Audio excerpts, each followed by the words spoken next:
Let's bring in California Assemblywoman Alexandra Macedo and the Amy Robbins Show host, Alexo Athletica CEO Amy Robbins. Thank you both for coming on. Allie, to you first. I mean, we sat here on this set last night. We had panelists. We were playing that video. I mean, every one of them had tears come to their eyes.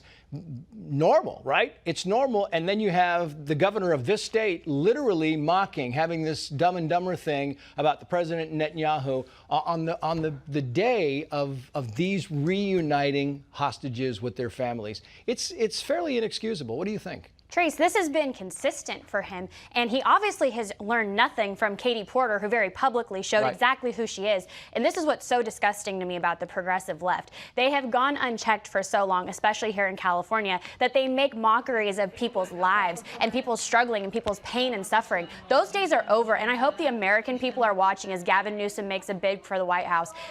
All he's looking for is social media attention and his solidification of his nomination. He doesn't care about you. He doesn't care about your families, let alone people having one of the most memorable moments of their life after being reunited after 2 years of misery. It's absolutely disgusting. Yeah, and to me, it seems like they pulled it down for 13 hours because somebody somewhere is like, wow, bad, very bad idea. They finally pulled it down. Here's Joe Biden thinking about the peace deal, talking about the peace deal, and it happened during the debates in 2024.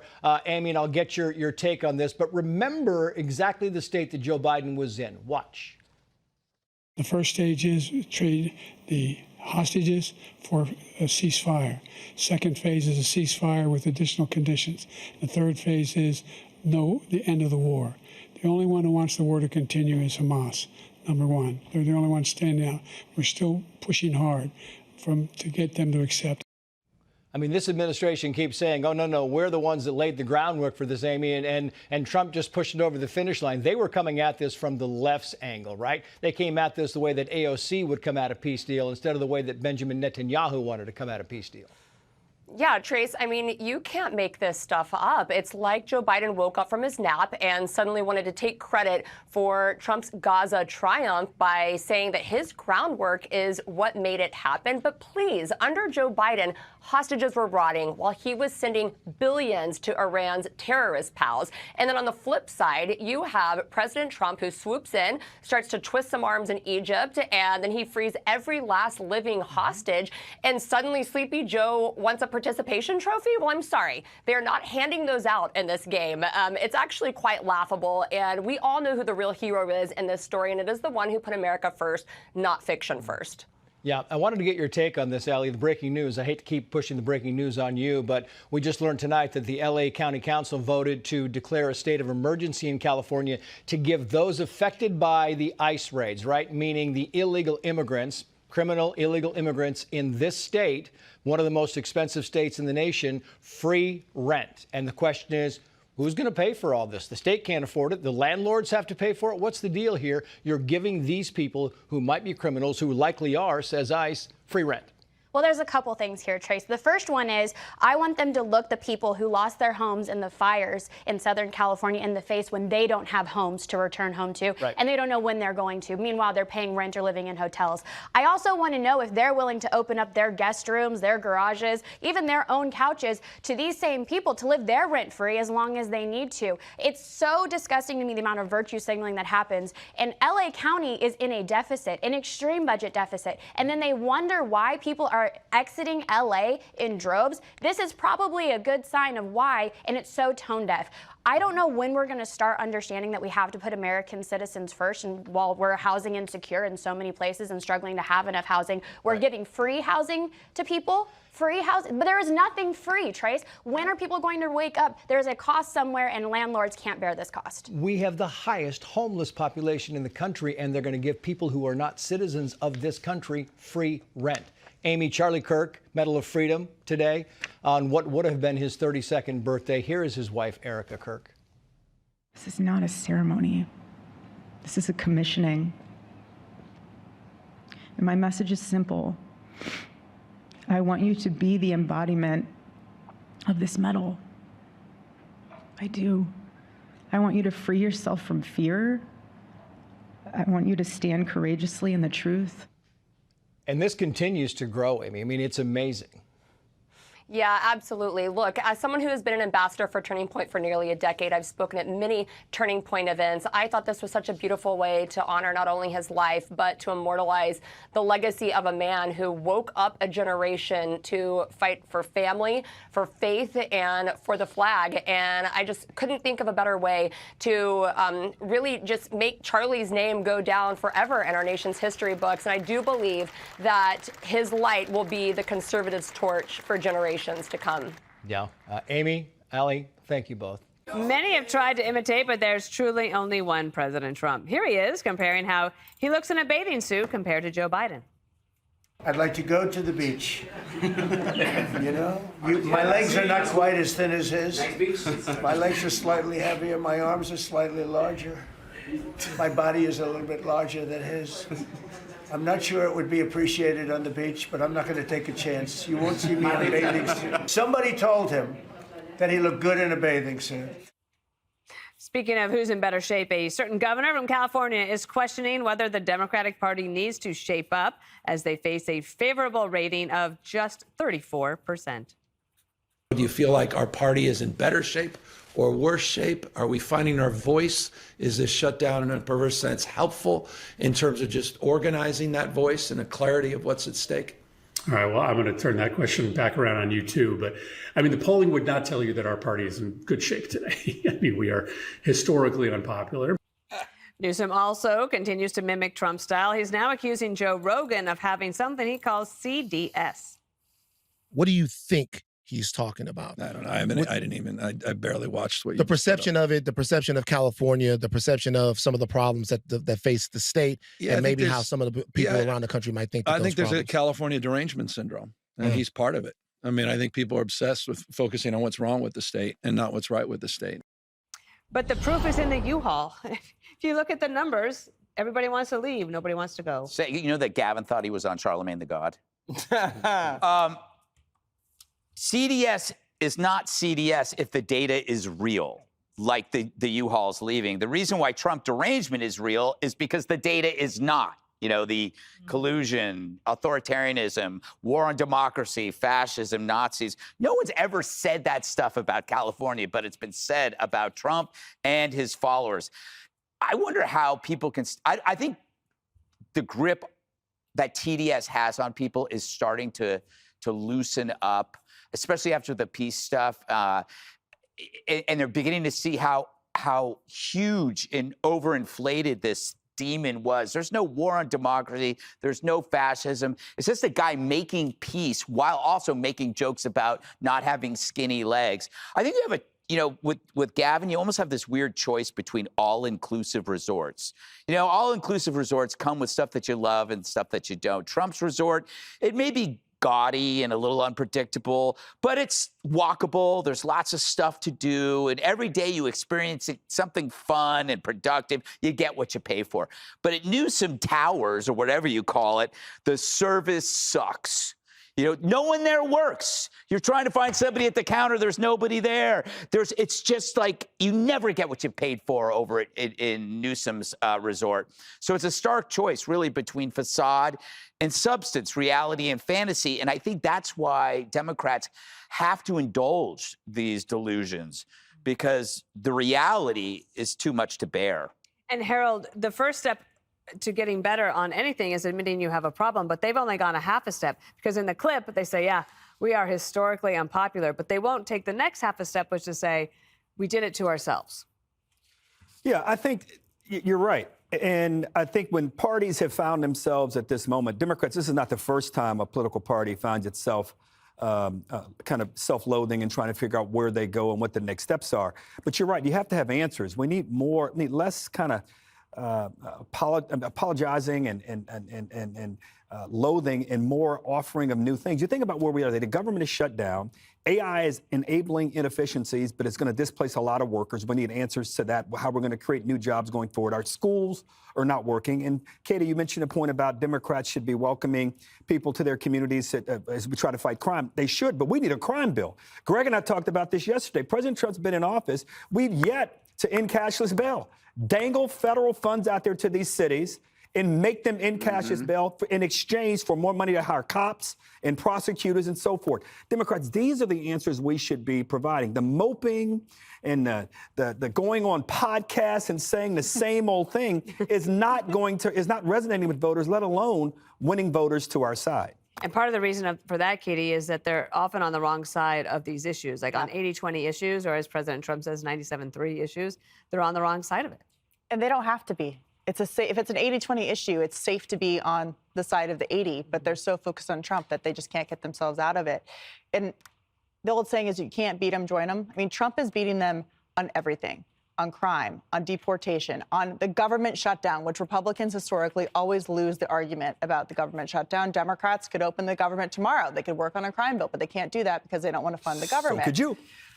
Republicans already voted for a clean CR, and Democrats refused to in the Senate. So Democrats should vote for that so they can reopen the government. And also, Democrats are focused on the wrong guy. Trump is not running for re-election.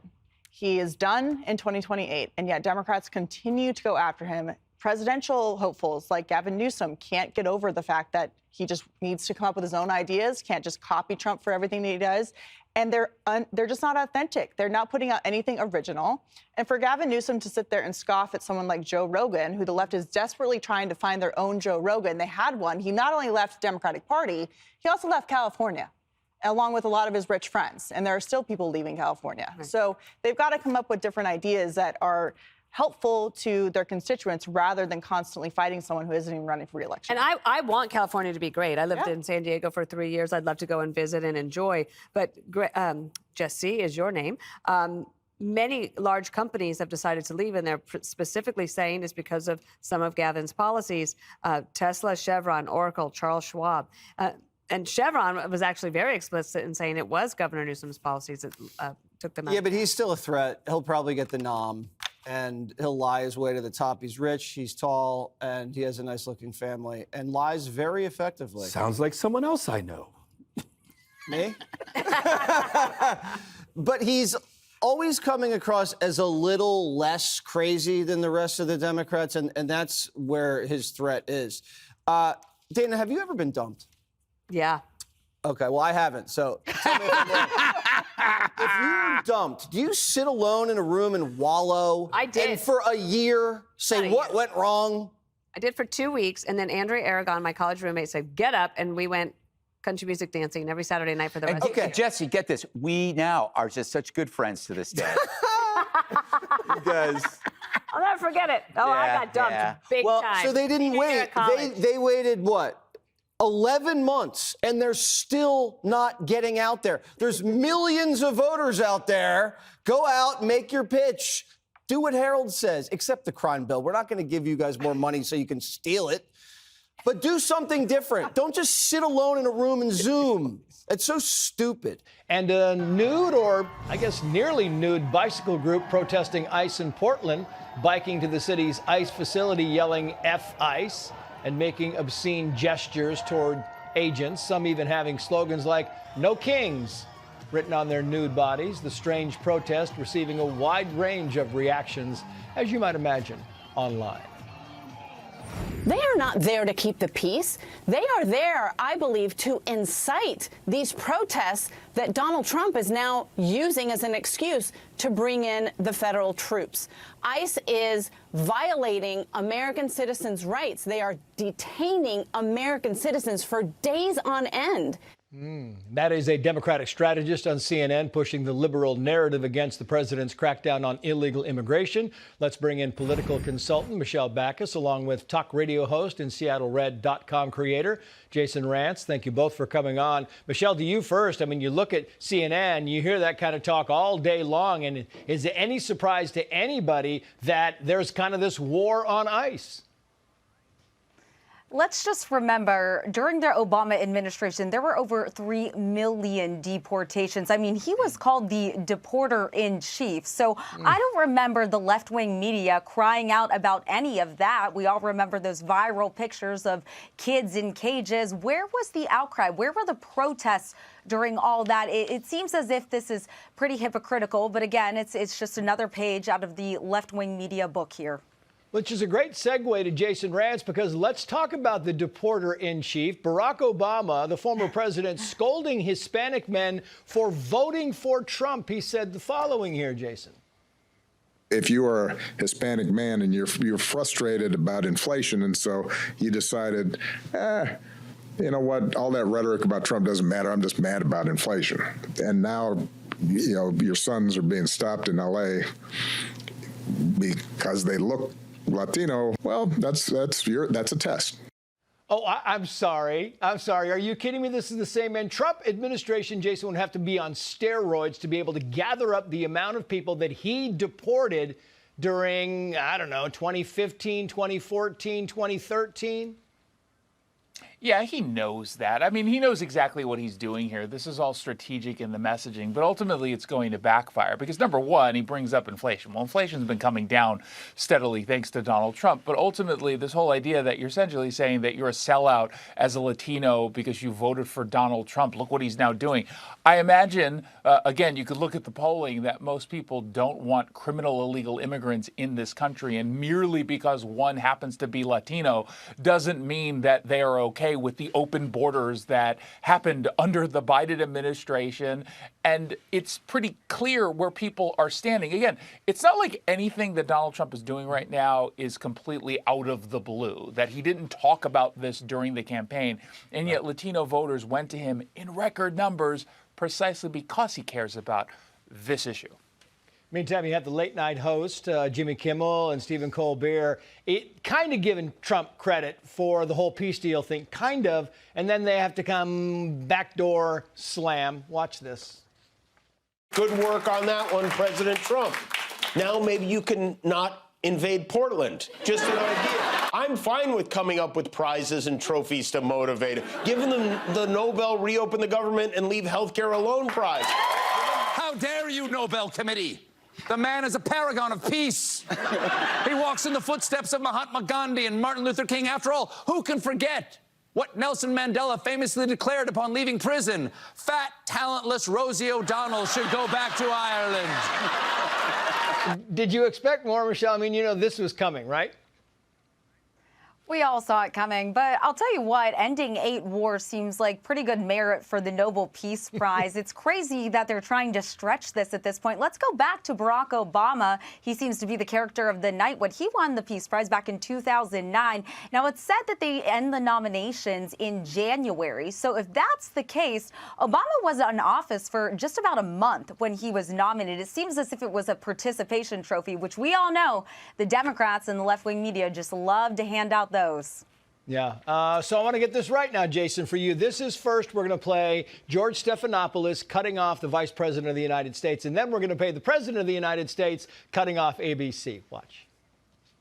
You did not answer the question. Thank you for your time this morning. No, George, I said that I don't. Up next. We'll be right back. I don't take questions from ABC Fake News. After what you did with Stephanopoulos to the Vice President of the United States, I don't take questions from ABC Fake News. Yeah, but it's only a matter of time before you hear, oh, there's the president going after free speech. Yeah, exactly. Don't give them any ideas. I mean, I feel like the last 12 hours, they haven't used that one yet, but now they might. You know, I will say this, and to the credit of this administration, they talk to people they know are not going to be fair, that they assume probably will end up cutting them off in these interviews. And I would rather have the live interview that maybe gets cut off than the one that's pre-recorded that gets edited to within an inch of its life to make them look good and the White House look poorly. I think at the end of this, George Stephanopoulos, who is a clown, he is a joke, he's a Democrat operative, I think he's the one who came off really poorly here. Yeah. Jason, Michelle, thank you both. Hi, I'm Greg Gutfeld, along with Katie Pavlich, Harold Ford Jr., Jesse Waters, and she gives walking tours at ant farms. Dana Perino, The 5.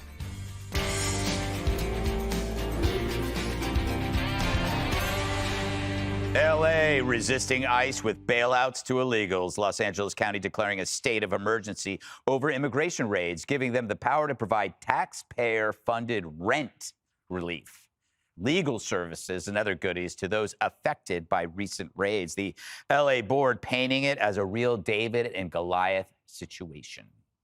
Up against the federal government, it feels like we're David and Goliath. We're David going against Goliath. We have entire families who are destitute because their fathers or mothers were taken from their workplaces and they have no way to pay their rent or put food on the table. I want our immigrant communities to know that we are in this emergency with them. For months, families have been living under threat. Workers have been kidnapped from job sites, and children have been coming home to empty dinner tables. Over in Chicago, rioters were hurling rocks at the feds after an illegal immigrant rammed a Border Patrol car. The New York Times painting the protesters like heroes, running a headline that celebrates how Chicagoans are fighting back. And J.B. Pritzker is throwing his weight behind prosecuting law enforcement. I don't trust at all that the Trump administration is going to hold any of these people responsible. We will. We're going to call for accountability. And indeed, you know, the tables will turn someday. These people should recognize that maybe they're not going to get prosecuted today, although we're looking at doing that. But they may get prosecuted after the Trump administration for the things that they did because the statute of limitations won't have run. But Trump says beautiful black women in Chicago are demanding the guard. They had, in a short period of time, 4,000 murders in Chicago, and we have to listen to this man stand up and say that we're bad people. And the people of Chicago are walking around with MAGA hats. You have women, beautiful black women, walking around with MAGA hats. Please let the president in, and we don't care how he does it. These are great cities that can be fixed. I'm going to be strongly recommending, at the request of government officials, which is always nice, that you start looking at San Francisco. BBWs, Jesse, BBWs. This is kind of amazing when you think about it. In LA, they're using taxpayer funds to back one side to block taxpayer funds that are supporting another side. Why not just have two bureaucrats in a ring throwing money at each other? That's what they usually do. Yeah. I just can't stop thinking about beautiful black women in MAGA hats. Wow. Greg, it's not an emergency when Juan has to go back to Honduras. It's not even an emergency for Juan. He got here, he can get back fine. An emergency is like a pandemic or a riot or a natural disaster. And usually both parties agree we want to stop the natural disaster, the riot, or the pandemic. But this case, one party wants to keep illegals here and the other party doesn't. We have not seen this even during COVID. We all kind of agreed that COVID needed to go away. This we haven't seen. They're setting up like mini confederacies.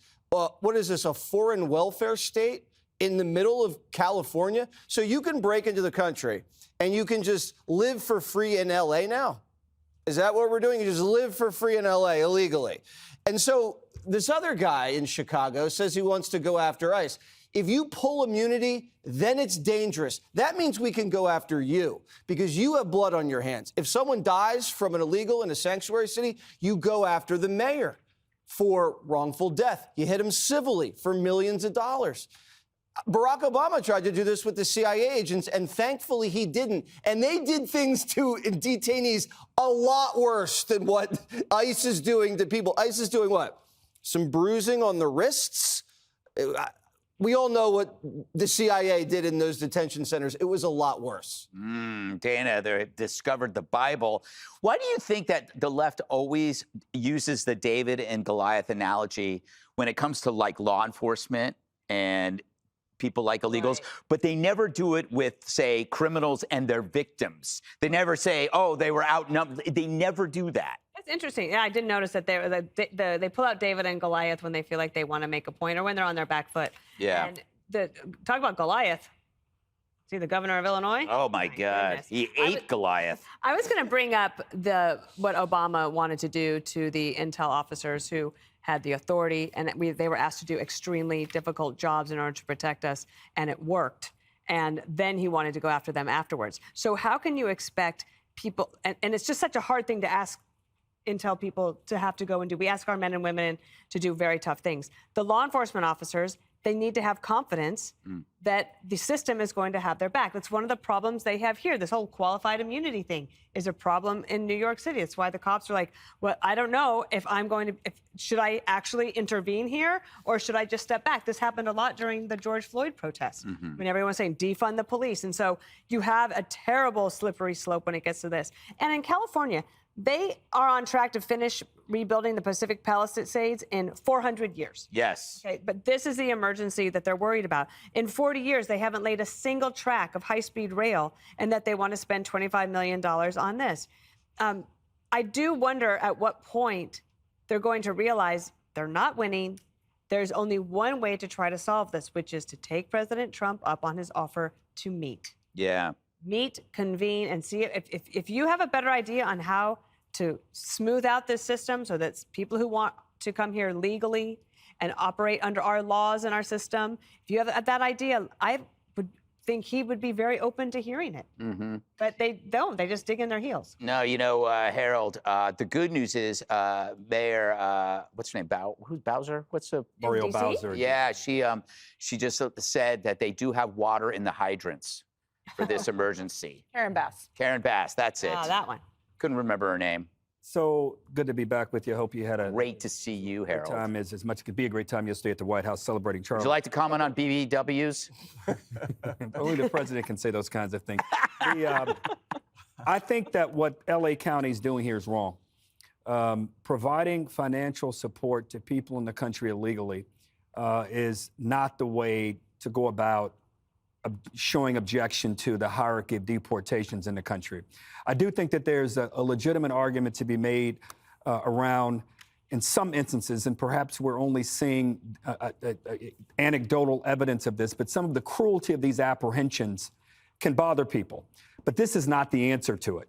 I think, Dana, you raised the right point. It still eludes me why, and bothers me why the governors and mayors and cities that object to the way ICE, for that matter, federal agents being in their city, why they don't ask the president for a meeting.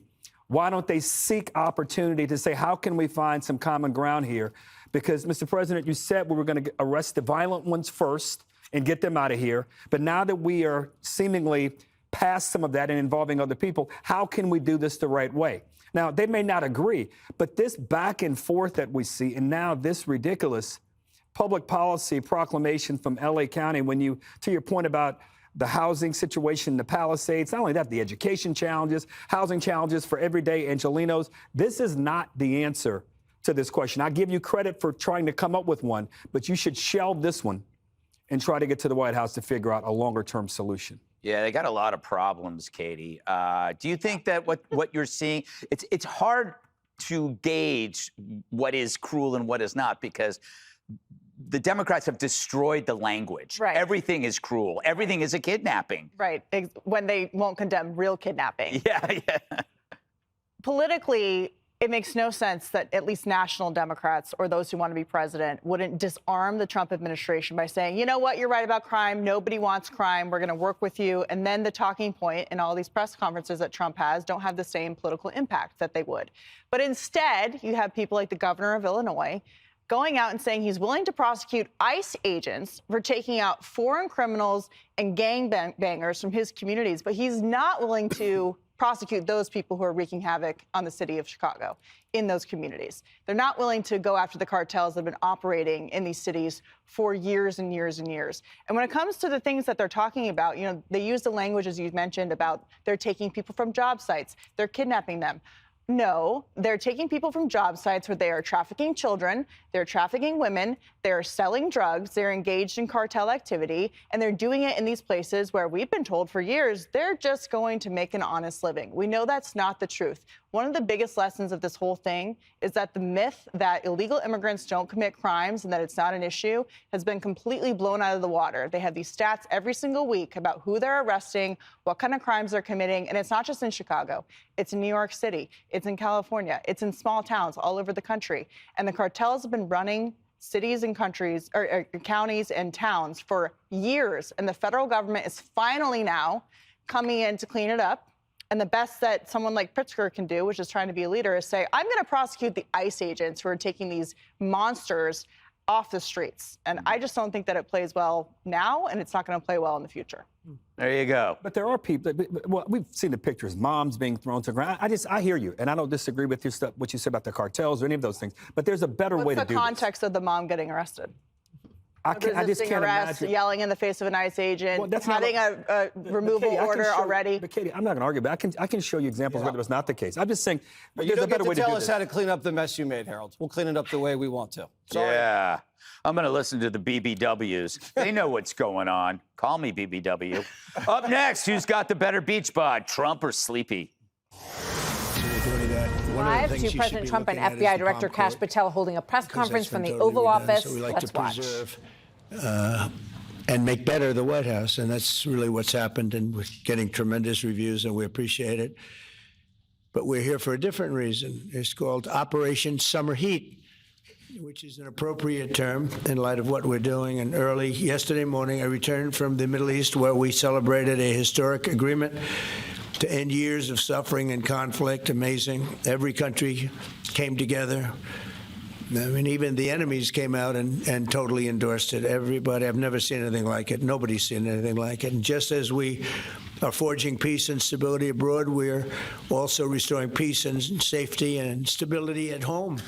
And you see that in Washington, D.C., maybe better than any place, because we got there, and within 12 days, it was very good.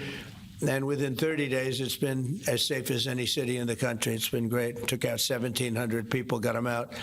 These are career criminals in many cases, and people that shouldn't have been allowed in by the Biden administration.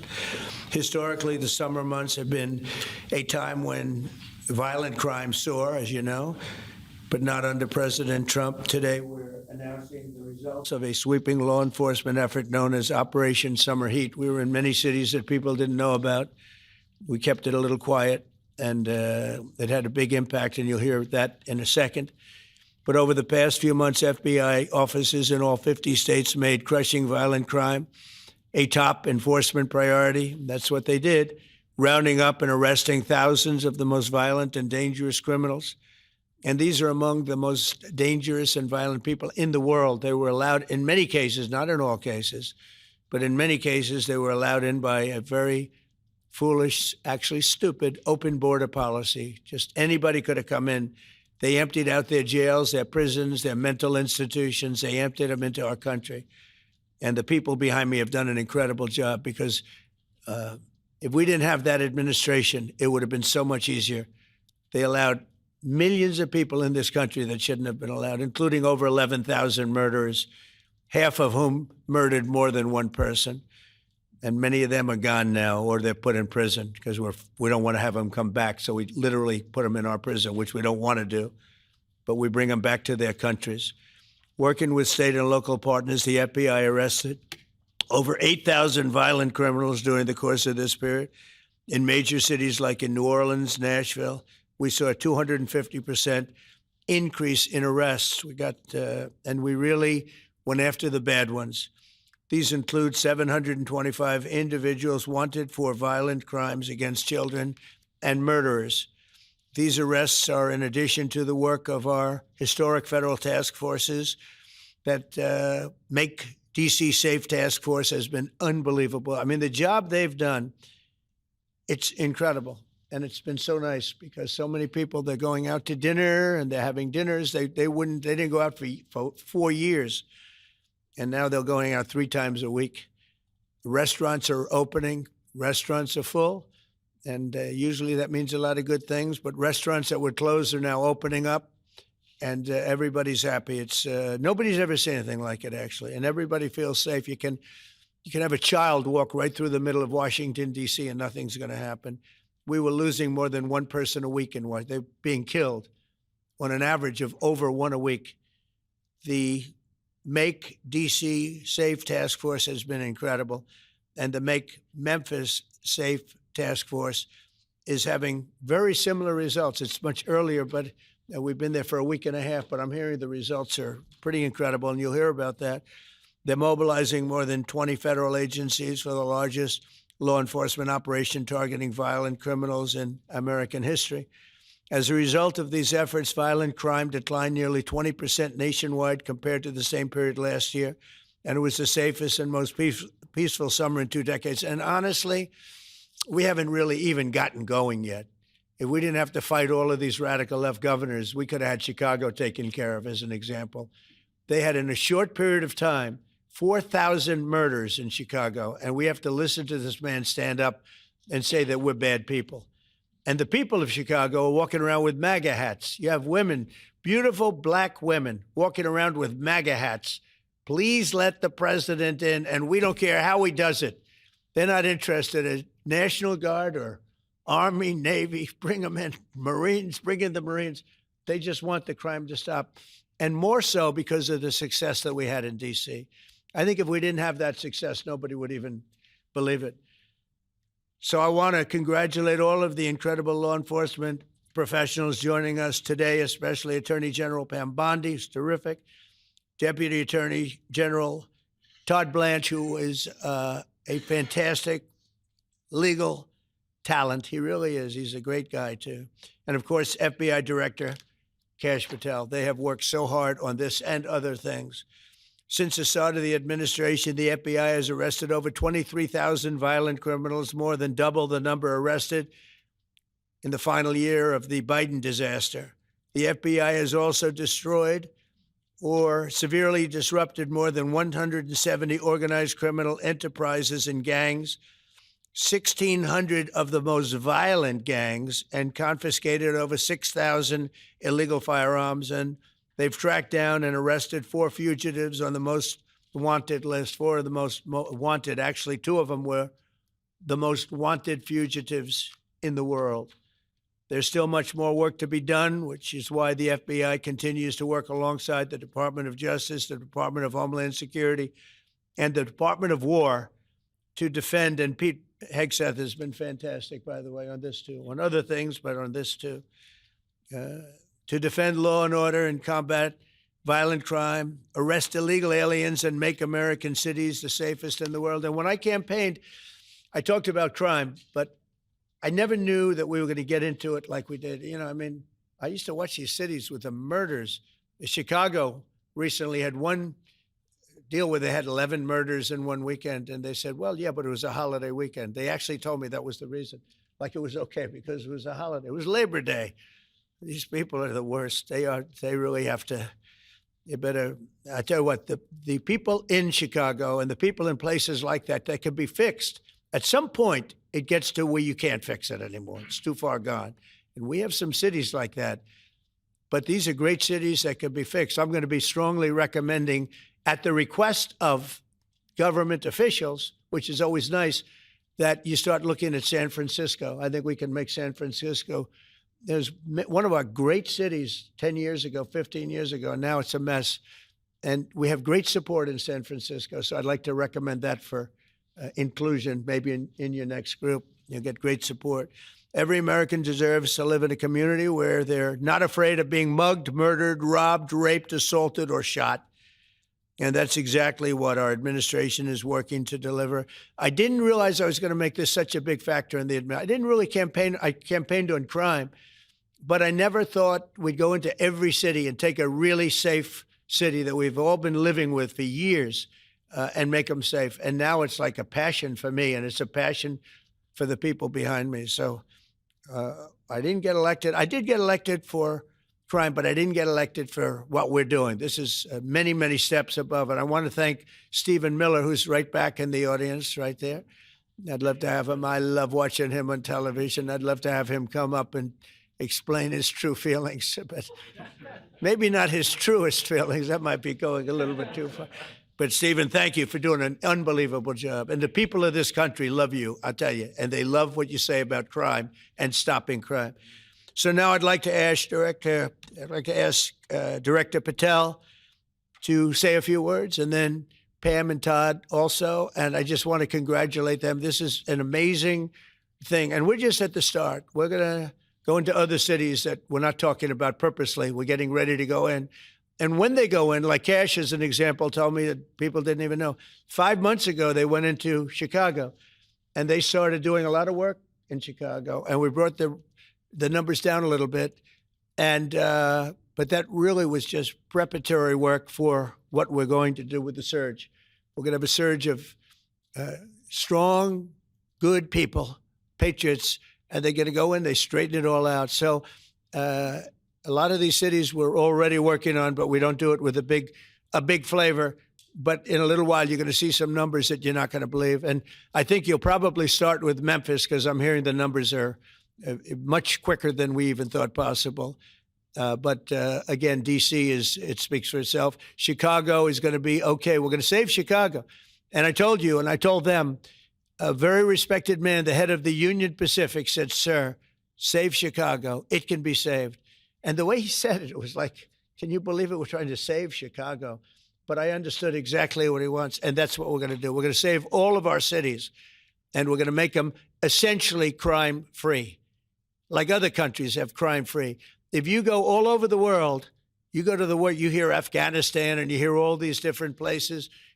Our crime in certain cities is worse than anything they can even imagine. And we're not going to have that any longer. It's going to stop, and it stops right here. Cash, please. Thank you, Mr. President. What I'd like to do is just highlight some of the outstanding work that the men and women of the FBI have been doing. And thanks to your brave leadership and the mandate you were given by the American people not only defend the homeland but crush violent crime, you tasked us with our great partners at the Department of Justice and the Attorney General and the Deputy Attorney General to start making arrests and bring prosecutions and safeguard our cities. And you said it, this is just the beginning. In just 7 months, I hope the media takes a look at every one of these charts, because these are the best numbers for fighting crime in U.S. history, and it's only 7 months in. And to do that, our vehicle to do it of choice was Operation Summer Heat, which the FBI architected to go after violent criminals. And in just a 3-month span, you had 8,700 arrests of violent criminals. You had 2,200 firearms seized off the streets permanently to safeguard our communities. You had 421 kilograms of fentanyl seized. Just to put that in perspective, that's enough to kill 55 million Americans alone. You had 45,000 kilograms of cocaine seized. And thanks to our Department of Justice partners, you had 2,100 indictments in 3 months, from June to September alone. Mr. President, that in and of itself would be historic for a 4-year presidency. You did that in 7 months because you let good cops be cops, and you partnered us with the right people at the Department of Justice to put the handcuffs on and bring them to court and put them in prison. And if that weren't enough, when you look at the year, for the entire 7-month period that we're talking about here, if you look at the past 4 years of the Biden administration, 16,000, 17,000, 15,000, 15,000.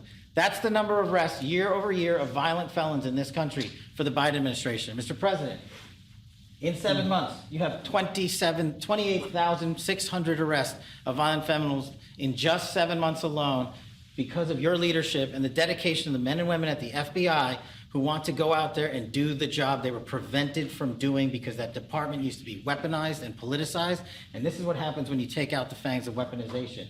This number is historic by every metric. 28,000 people have been arrested, violent felons alone. And then when you go over there and look at some of these charts, if you don't mind, I'll just hop over here. Look at the metrics for not just violent crime, but the homeland. Mr. President, during your administration, the FBI has found and located 5,400 children. That is a 30% increase year to date over the last administration. Violent crimes against children arrests alone are up 10%. Gang arrests are up 210% in the last 7 months alone. And transnational organized crime, which Stephen Miller has been a great partner in, is up over 12% alone. These numbers are historic just as a snapshot. But just so people don't think we're focusing on violent crime alone, the national security mission, Mr. President, under your leadership has never been stronger. We have gone after espionage activities against our main counterparts in China, Russia, and Iran. In China alone, we've had over a 50% increase in espionage arrests alone and prosecutions. In Iran, we have had a 50% increase, again, in espionage cases. And in Russia, we've had a 33% increase in espionage cases alone. When it comes to counterterrorism, year to date, we have 125 arrests this year versus 100 last year, year to date alone. And when it comes to the cyber criminal activities, which are some of the largest enterprises plaguing everyday Americans, we at the FBI have put out a mission to go after cyber criminals like never before. Last year, they had in total 191. This year, you already have 252 arrests. 52 arrests of violent cyber criminals who are stealing from senior citizens, who are violating our children's rights and freedoms, and who are violating everyday Americans. These programs are record. And two of the things I'll finish with that I'm most proud of, Mr. President, this FBI. Fentanyl. As you know, it's a scourge that is killing our youth, 100,000 plus a year. To date, the FBI has seized 1,900 kilograms of fentanyl. That's enough lethal doses to kill 127 million Americans alone, to date. And if that weren't enough, Mr. President, you said we have to go after the worst of the worst. And you empowered our Department of Justice, our Attorney General, Deputy Attorney General, and the Deputy Director at the FBI, led the charge, not just on summer heat, but he also led the charge in the FBI's 10 most wanted fugitives. These people have been on the run for years. And in 7 months, you captured not one, not two, not three, but 4 of the FBI's most top 10 fugitives. 4. And just to put that in perspective, Mr. President, the Biden administration captured 4 in all of 4 years. You're on 7, and we're going to get to 10. We're going to get to 10 of 10. This includes a lady who murdered her 6-year-old handicapped child and fled to India. We got her in 2 months. This includes a narco trafficker. This includes a sex trafficker. This includes another first-degree murderer and gangbanger. These people were on the run because of the prior administration's reckless policies that destroyed our communities, and you came in and with a mandate said, go after the worst of the worst. This is just the beginning. This is what happens when you let good cops be good cops at the FBI. Mr. President, I just want to thank you for your incredible leadership, our brave partnership with prosecutors who know how to bring cases and make sure these arrests stick. And that's what the Attorney General and the Deputy Attorney General have led the charge across this country, because arrests without prosecutions are meaningless. We are deterring criminals from doing this activity. We are preventing criminals from coming into America, and we are absolutely crushing violent crime like never before and defending this homeland, sir. And not to mention, I almost forgot this one, it took you, sir, 2 weeks to get the Abbey Gate bomber. Joe Biden had 4 years to look for him. You got him in 2 weeks, thanks to the interagency effort by the FBI and the CIA, went to Pakistan, and now 13 brave warriors who were senselessly murdered because of disastrous Afghanistan withdrawal. They have justice, their families have a peace of mind, and we're going to continue to find the others, Mr. President. On behalf of the FBI, sir, I just want to thank you. Thank you very much, Grace. Great job. Very good. Very impressive. Pam, would you like to say? President Trump, the men and women of law enforcement say 2 things to me repeatedly. First, you have taken the handcuffs off them and let them do their jobs, and you let cops be cops. That's why all this is happening. The director, the deputy director are working around the clock. All of these great men and women in the FBI, they have families at home, and they are working during a government shutdown right now. Many of them have small children. Many of them, I was talking to an agent this morning, many of them have babies at home, and they are working around the clock to not only keep our country, but our world safe. And that's what Operation Summer Heat did. Thank you, Director, and to the Deputy Director for everything you did on behalf of the Department of Justice, and you're going to continue to keep doing. And they set the stage for what we're doing in Memphis. You're going to hear a lot more about that, our joint task force next week, but they set the stage for Memphis. And last night alone in Memphis, there were almost 70 arrests. There were 12 guns seized, and there was a 70-year-old man arrested as a result of our operation in Memphis who raped a child under the age of 3. That one case makes everything we're doing worthwhile. So thank you all for being here on behalf of both of us. Thank you, President Trump. Judge, you want to say something? Sure. Thank you. Thank you, Mr. President. So this is a great day. And I think there's stats that the director talked about which are important. But I want to give 2 examples of what summer heat has done that actually will apply hopefully to everybody in this room. The first is for over 4 years during the last administration, there was a hotel in a town, the middle of a town in Alaska, that was being run as a drug den. There were over 1,000 calls to 911 over 4.5 year period. There were multiple violent crimes, drug dealers, overdoses, and murders at this one hotel, ruining a community. Summer Heat went in there. It's not only arrested all the participants that were controlling the hotel, but seized the hotel. And so that's one example of what summer heat means to everyday Americans that just want to live in peace. The second example is a large narcotics trafficking group that was selling fentanyl in the state of Washington. They were shipping fentanyl and using commercial aircraft putting fentanyl pills and powder in suitcases, flying them from the southwest border, mostly Arizona, all the way to Washington. It had been going on for an extremely long time, and the entire organization was arrested. And I say those two examples because it's easy to look at the board and see 1,000 arrests. How much different is our communities now compared to the past 4 years? But there's actual life examples. Every one of these arrests means that our streets are safer, and that's because of the work of this administration, of President Trump and Director Patel. So I will tell you, Attorney General Bondi and I are together every day with Director Patel, figuring out ways that we can continue to do this work, and it's not going to stop. Like the Attorney General said, and like the President said, this is just the beginning, or phase one, or a start, whatever you want to say, but it will continue on. So thank you, Mr. President, and thank you very much, Director Patel. And Mr. President, just one last thank you from the men and women at the FBI. You found a way to get these individuals paid during a government shutdown, our 1811 agents. So on behalf of the FBI, it's a great debt that we owe you, sir. They're now allowed to pay for their families, so thank you. And the military. Good. That's right. Thank you. Hey, Sean Hannity here. Hey, click here to subscribe to Fox News YouTube page and catch our hottest interviews and most compelling analysis. You will not get it anywhere else.